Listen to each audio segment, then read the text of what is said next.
मुहद्दिस इब्न जौज़ी रहमतुल्लाह अलैह फरमाते हैं, मेरे शहर का एक मालदार शख्स था तो एक बड़ी नागन खरीद के लाया।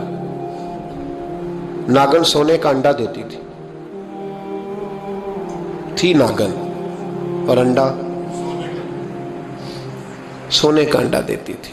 उसके बाल बच्चों ने भी, एक ही बेटा था, बीवी थी, उन्होंने कहा अब्बा ये नागन है, इसका काम दसना है, तो तू ख्याल कर। क्या कहा था हज़रत सुल्तान बाहू ने, खारे खूह कदी मिठे नहीं थींदे, भावें सै मना गुड़ पाइए ते सप्पां दे पुत कदी मिठ नहीं थींदे, भावें चूलियां दूध पियाइए, इसकी फितरत में डसना है। तो ये डसेगी, बात खत्म हो गई। का नहीं, सोने का अंडा देती है। रख लिया घर में। बकरी रखी हुई थी, पालतू बकरी, बकरी को नागन ने डस लिया, बकरी तड़प के मर गई।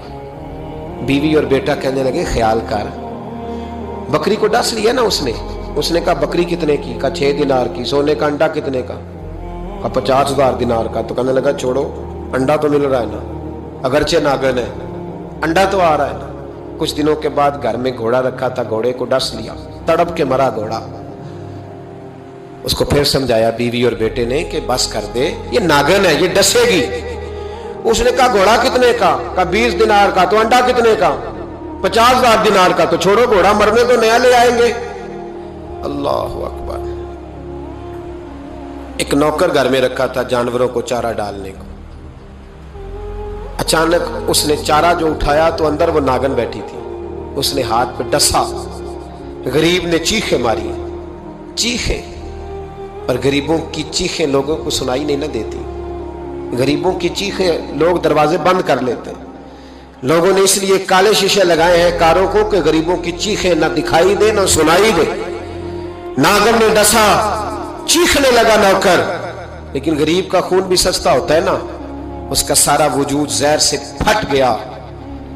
लेकिन मालिक को तरस न आया, कहने लगा नया मुलाजम आ जाएगा। अब बीवी और बेटे ने पैरों में बैठ के समझाया कि बस कर दे, इसको छोड़ दे कहीं या मार डाल, ये नागन है।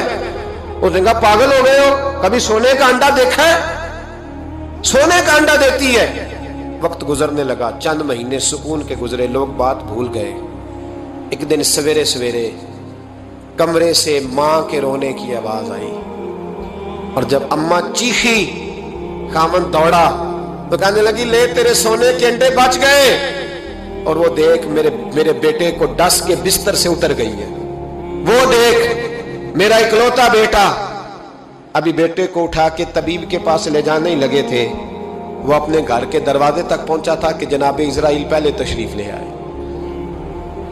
अब जब वापस आया, बेटे का जनाजा बड़ा मुश्किल है बाप के लिए उठाना, बड़ा मुश्किल है, बड़ा मुश्किल। रोने लगा, चीखने लगा।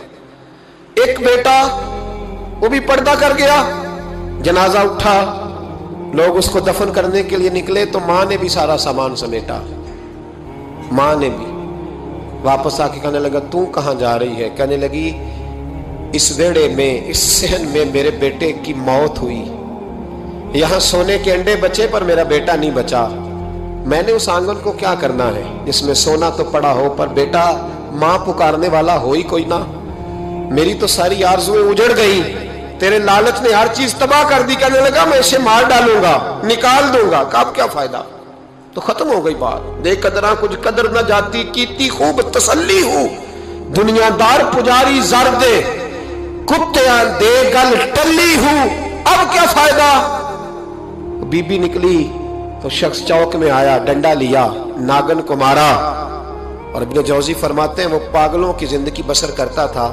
उसके दाएं बाएं सोने के अंडों का ढेर लगा होता था। वो लोगों को कहा करता था मेरे जैसे लालची न बनना, मेरे पास ना बीवी बची, ना बच्चे बचे, ना घर बचा, ना कोई वफादार बचा। हाँ मेरे पास दौलत बच गई। आज लोगों ने दौलत बचाई, दौलत बचाई, दौलत सगा भाई अलहदा कर दिया, बहन से मुलाकात तर्क कर दी, ये पैसे मांगती है। लोगों ने हर रिश्ता नाता तोड़ दिया, दौलत बचाई, दौलत।